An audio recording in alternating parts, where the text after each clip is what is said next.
இளம்பெண் கொலை வழக்கில் மேலும் 4 பேர் கைது செய்யப்பட்டிருக்கிறார்கள். ராமநாதபுரம் சாயல்குடி அருகே இளம்பெண் கொலை வழக்கில் ஏற்கனவே கணவர் கைது செய்யப்பட்டிருக்கிறார். தற்போது மேலும் 4 பேர் கைது செய்யப்பட்டிருக்கிறார்கள். மேலும் விவரங்களை செய்தியாளர் ஞானகுரு வழங்கிட கேட்கலாம். ஞானகுரு வணக்கம். தற்போது கைது செய்யப்பட்டிருக்க 4 பேருக்கும் இந்த கொலைக்கும் என்ன சம்பந்தம்?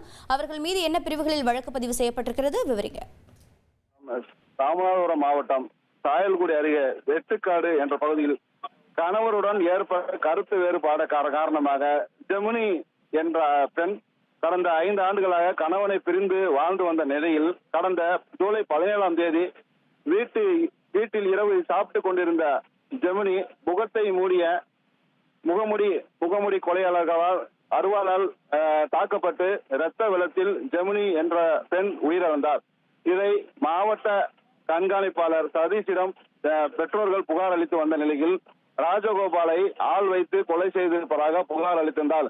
இதைத் தொடர்ந்து கணவர் உத்தரகாண்ட் ராணுவ பணியில் ஈடுபட்டிருந்த கணவரை வரவழைத்து கைது செய்த போலீசார் மேன்கும் இந்த கணவரால் கூலிப்படையை வைத்து கொலை செய்த மேன்கும் கூலிப்படையை சேர்ந்த 4 பேரை இன்று போலீசார் கைது செய்து விசாரணை நடத்தி கொண்டிருக்கின்றனர்.